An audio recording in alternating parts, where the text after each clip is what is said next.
Hi there. Today we are going to work on Lucy's teacup in acrylic. So I'm going to walk you through the steps. I'm going to explain what I'm doing, and please feel free to just pause at any time or comment your questions and have fun with this. It's an Impressionist style, so it's a little bit messy and free-formed, so it's very gestural, a lot of movement, and have fun with it. Colors, we're using raw umber, magenta, yellow, medium, ultramarine blue, titanium white, and a tiny little black. Here you want to really observe the direction of the shapes, the ellipses, the size of the forms, the placement of the forms, where there are circles, where there's ellipses, etc.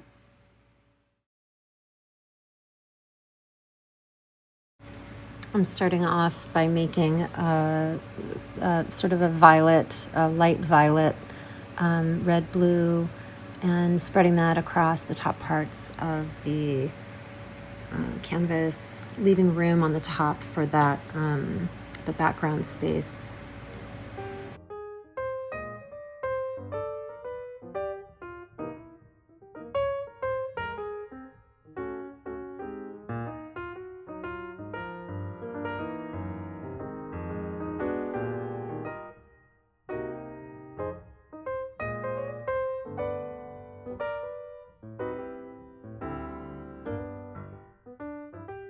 And then lightening up here with ultramarine blue and some white, and I'm sort of spreading that out a little bit. And again, this is just going to be an underpainting. We're going to be messing around with the lights and darks and the different coloration parts of it as we get into it and develop it. These things take time.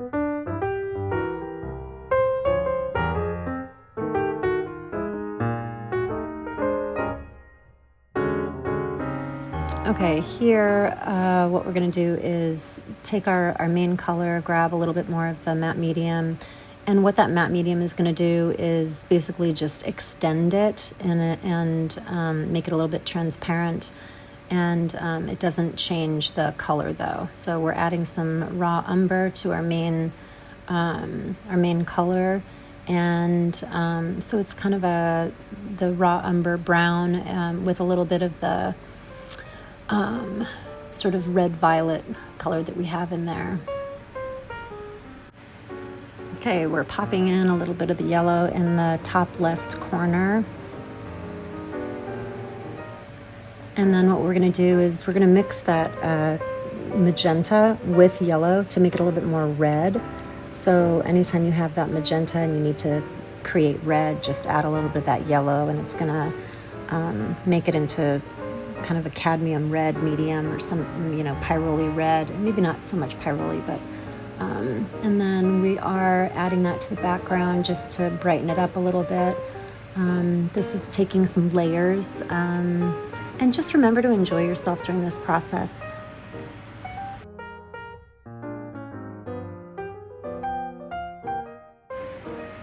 Here we're adding some of the carbon black in to really deepen that background.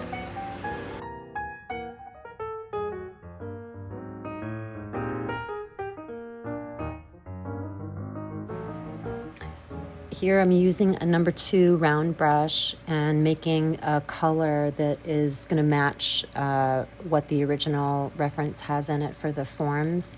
It's going to be sort of an orangey yellow, and I'm going to think really thoughtfully about my placement. So I'm just taking a look at the proportions of where everything belongs before I get started.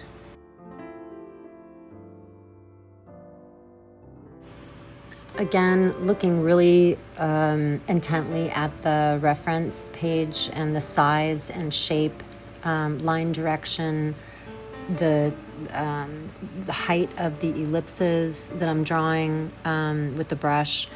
I am just applying the paint kind of loosely and lightly. If it's wrong, it's okay. Like you can always kind of go back in and fuss with the negative space, or, make changes as you go. But I'm just kind of doing a rough sketch of the three forms there.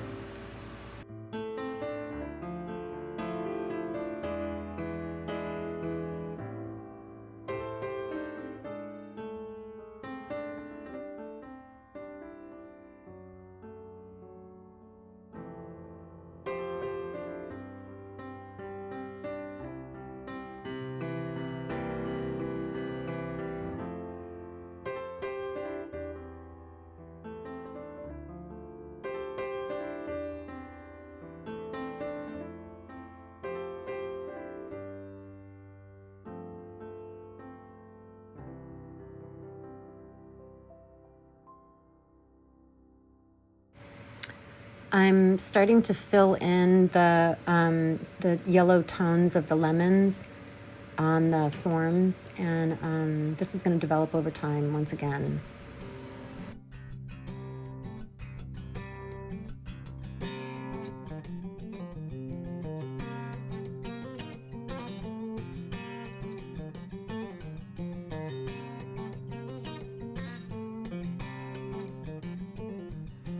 What I'm doing here is adding some of the blue mixed with a tiny bit of the magenta or whatever you're using for your red. And I'm using the filbert brush, and I'm kind of varying the ratio of those three colors, the white, red, and blue, the ultramarine blue.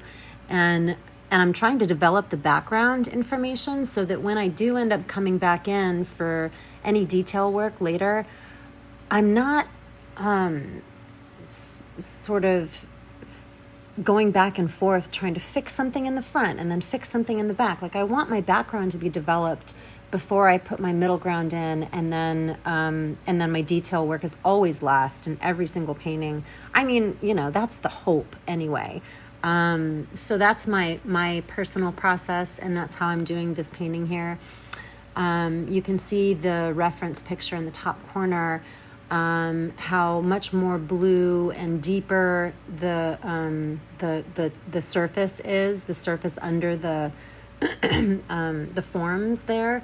So I'm just deepening that, even though I had that underpainting, and I like to be able to go switch from one thing to another, so that like one thing has a minute to dry, and that's one of the beauties of using acrylics.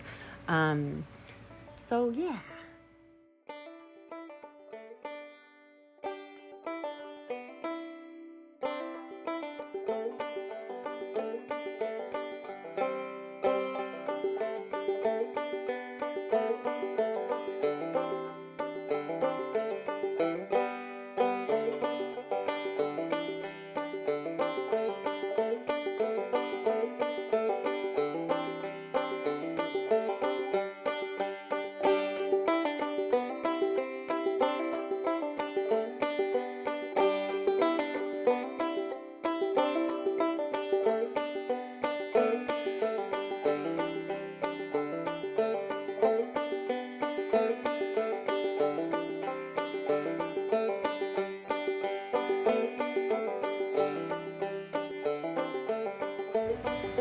You can see I'm starting to develop the shadows. The light source is coming in from the left side, and so the shadows are on the surface of the table surface to the right. And so what I'm doing is, as I'm deepening those colors in the background, I'm also adding lights and darks, and then developing those shadows a little bit more as I go. So you'll see it continue to change a little bit, and lighten, darken, and just keep, whenever you bring your brush back over, when it starts to get, like maybe you're finished with a particular color, I might wipe it on the paper towel that I have there. but I don't completely wash it off every single time, you know. So that's an important thing to do, is to just make those subtle adjustments. And you know, here you're looking at negative space, and you know, this is a good time if you've made any mistakes in the formation of those, like the lemon and, you know, the teacup.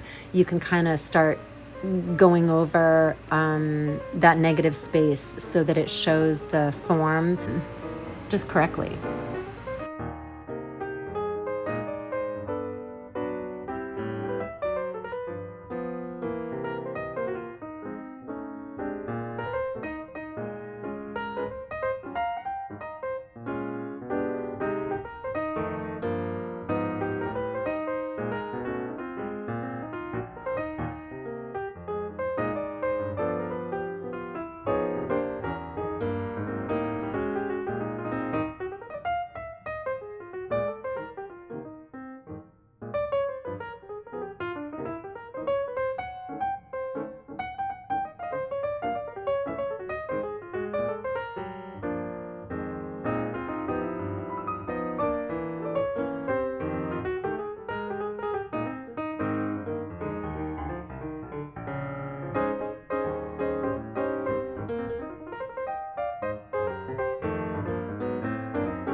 So I'm using the just tiny bits of the blue, magenta, and raw umber, and then popping in those shadows. And always remember that your shadows are darkest where the object is touching the surface, whatever it's on. So that area should be the darkest. And then if you can, you know, pop in a little reflected light back on the object itself.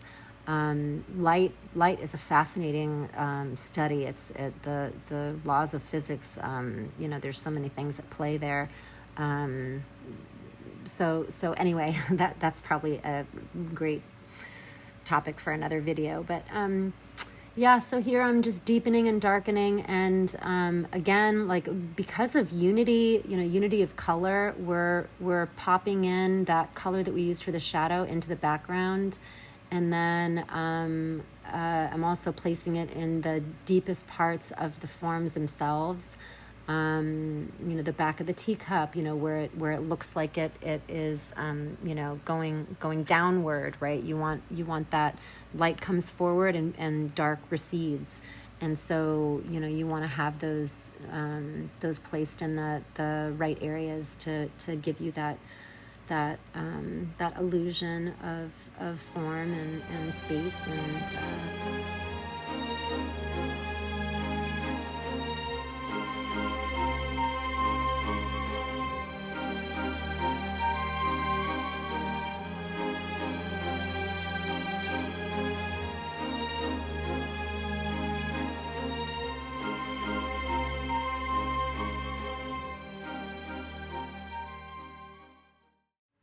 well, I did speed up the video just for a little time. I'll just explain quickly. I'm again kind of playing with those ratios of those same four colors that I'm using. I still haven't grabbed any black yet, but you can see my palette starting to change those ratios. It's much more obvious on the palette over there, where I'm grabbing a different color for one area or another. And then that one of the principles of design, that unity of color, that's a big one for me, so that it looks like it's just flowing. And then you can see everywhere where I'm like grabbing a little bit more of the blue, or I'm grabbing a little bit more white, or I'm throwing some magenta or red in there, or you're right. So I'm constantly sort of picking up different color ratios just for that variety and texture. You know, for the Impressionist style, like, I mean, you want a lot of brush strokes to be visible, and you know, it just gives it a lot of movement, a lot of depth. So I hope you have fun in this period in your piece, and just don't be afraid. You're right. Perfection is an illusion, and just keep having fun. All right.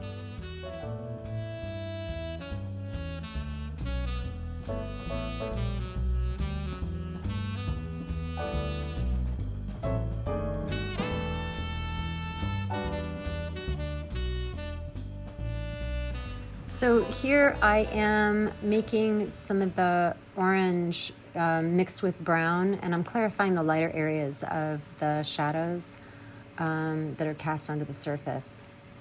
And then again, that unity thing, I'm sorry to be repeating myself so much, but it's really important to be putting that color in, every possible place that you can, obviously without like making blaring decisions to put it where it doesn't belong necessarily, but you really have to kind of exaggerate, especially if you're painting from life or in plein air, that kind of thing. But using a reference of a painting to do a painting, it can be really fun to just play and see what kind of changes you can make.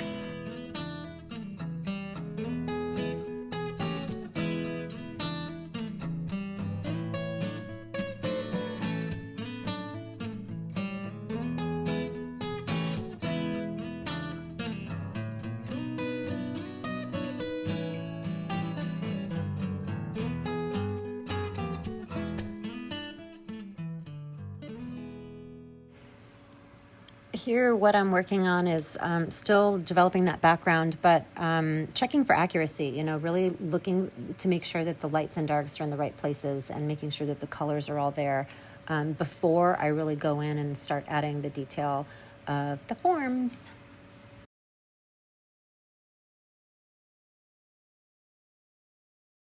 Now I am working on adding some more vibrant colors to the forms there, using white, yellow, and some of the matte medium in different ratios and variations for those three things.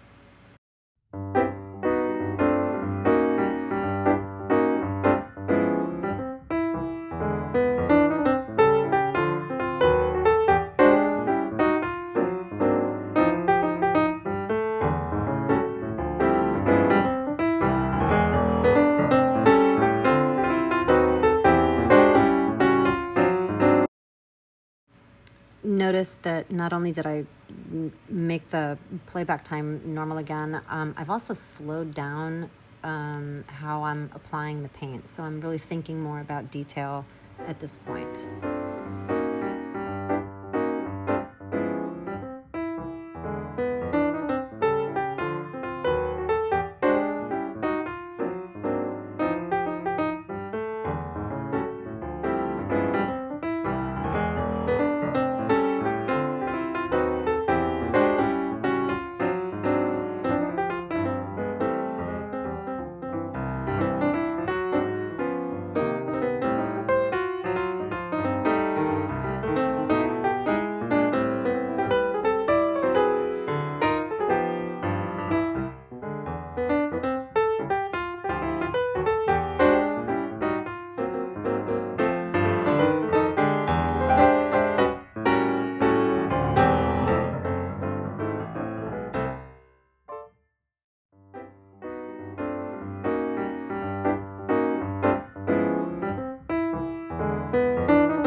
getting started with the handles of the cup, I'm grabbing variations of blue, and it's all that it is the ultramarine blue and matte medium and some white.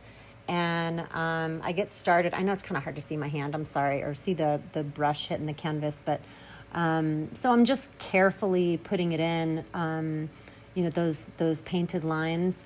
And I'm kind of looking at the outline, the outside outline and the inside outline when I'm applying this light blue color to both sides, and then also on the interior of the cup here in a sec.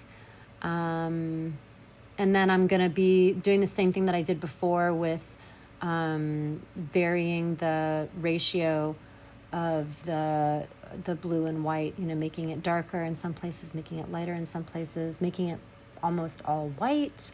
And then just developing it like where it needs to be developed so you can see what's happening.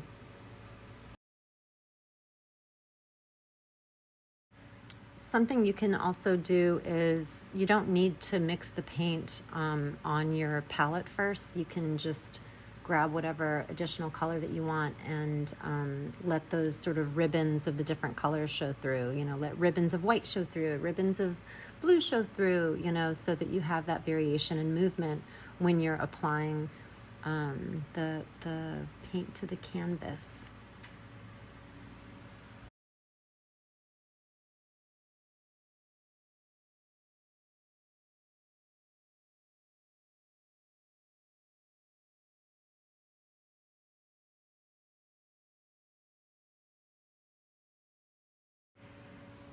Just wanted to point out, notice how much I've slowed down, and I'm using that small number 2 round brush. Since this is such finite work, just more fine-tuned brush strokes, and they have to be placed properly. And again, like I'm looking at that reference probably 2 times more than I'm looking at the canvas. And then making decisions. So looks like there, now I'm grabbing a little bit more of the magenta and some of the brown. I remember when I worked at this place called Phoenix Art Group, my boss was telling me I worked as kind of an assistant to the head honcho. And he'd be working on a painting, or I'd be doing something. I'd be painting something, and he's like, "That color's too hot. It's too hot," and he's add brown, and he would say that over and over again. And I was like, "So you just add brown to like every single color?" And I was like, "Whoa, you add brown to every color, and it kind of makes it more subtle. It makes it more natural." And oh man, that was an epiphany.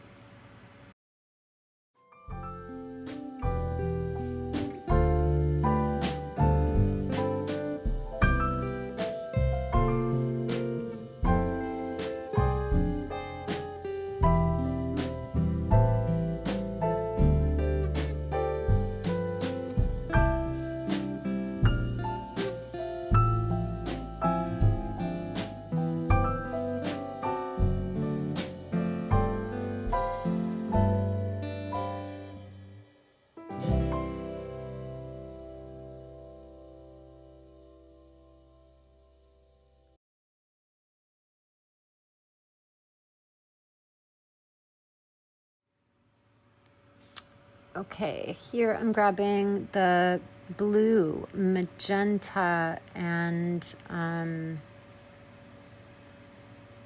gosh, I wish I could pause this.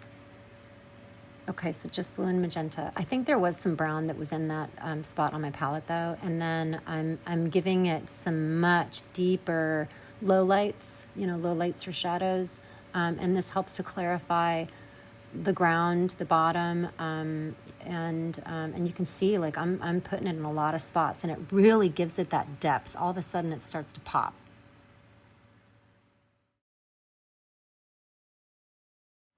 And notice that I put it on the cut lemon on the right side, the shadow on the ground, the lemon in the background behind the teacup on the right side, at the base of the tea, like closest to the front lip. on the bottom of the teacup, and then toward the right behind the little handle. And again, it's just starting to pop. I love it.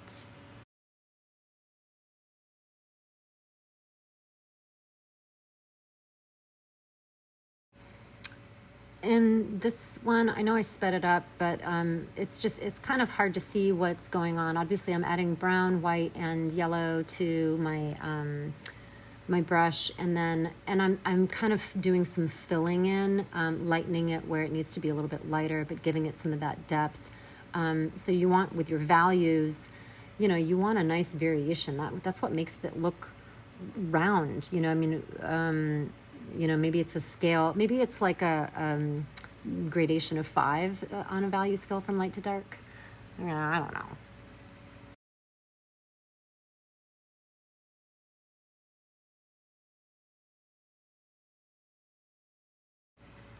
So at some point in the development, I think I usually do it when I'm pretty far along, but I need to check for accuracy and make sure that it's going right before finishing. So sometimes I'll even take a picture of my work, and I'll take another picture of the reference so that I can kind of flip back and forth on my screen and take a look at them side to side. So you can see what I did here. I'm working on some negative space, and I'm making the handles pop a little bit more because that's what's in the reference image. And checking for accuracy is an important part of the process. But I'll tell you what, folks, Lucy, you really have to have your piece. If you're just looking at your painting itself, it's got to be more than arm's length away. It does something to your brain when it's too close. You're kind of in a zoomed in moment, and you really need to keep it further away from you. Arm's length is a really great practice. Just stand up out of your chair, or if you're standing already when you're painting, just take a couple of steps back, and you can have the reference in your hand, or like I said, you can try taking pictures. Something else that we'll do is flip them upside down so that you're just analyzing the basics, back to the elements of art, like the line, the particular color, like the shape of a particular shadow, making sure that the values are correctly placed and have the right darkness or lightness, doing some color checking, just if you look at all of the elements, you can really kind of go in and just kind of check each one and take your time with that. And the more you do it, the better at it you're going to get. And if you don't see anything, it's okay. That's going to develop over time too. The more you do something, like riding a bike, you weren't very good at it when you first started, or walking or whatever, I hate to be silly like that, but it's true. The more you do it, the better at it you're going to get. Gosh, that makes me think of when I was cycling.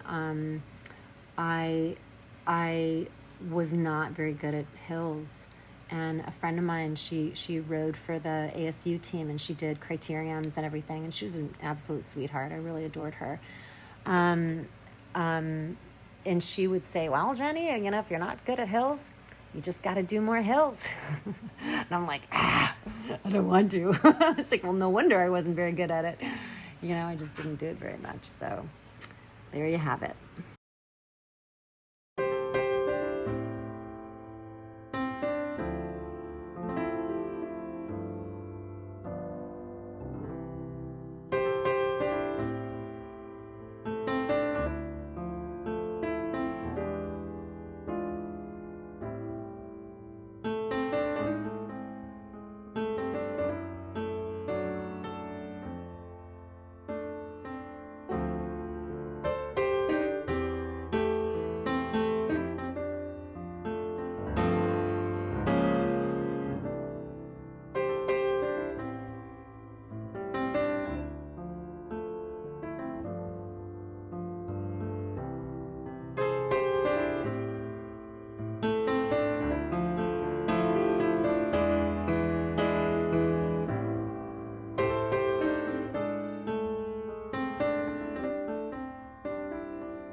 For these details, you want to keep them subtle. I think a lot of people really struggle with just making those really subtle variations in tones of your colors that you're adding. So that's really all you're seeing here.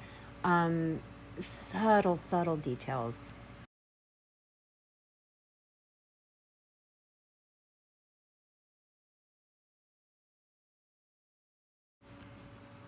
Checking for accuracy again, and then adding those sort of starting to add final strokes of color and light, and you can check for accuracy as much as you need to. I mean, obviously don't overdo it. It bugs me like when my kids overthink things. So I guess like with, it's what they say, it's true. You just want to kind of strike a balance with how many times you check for accuracy, and how far to take it, and then like knowing when to walk away. And I don't think I've ever actually thrown something away. I'm more likely to paint over something that wasn't received well, or I didn't like it, or whatever. I think painting over it was more of a possibility than me actually throwing it away. But anyway, just do your checks for accuracy. But then you gotta know when to walk away, and just do the best you can. And I hope you're enjoying this process as you paint yours.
varnishing your work, super easy, but very, very important. The varnish is going to protect it. Like if you need to clean dust off of it or anything, it can just really carefully go over the surface of it so that you're not like scrubbing anything off. And then varnish, what it does is it kind of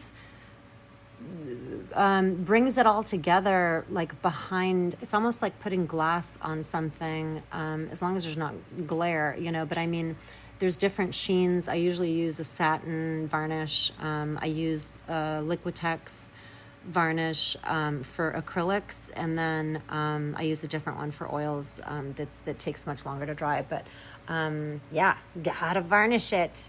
Gotta do it. I have, in a pinch, I've used matte medium as a varnish.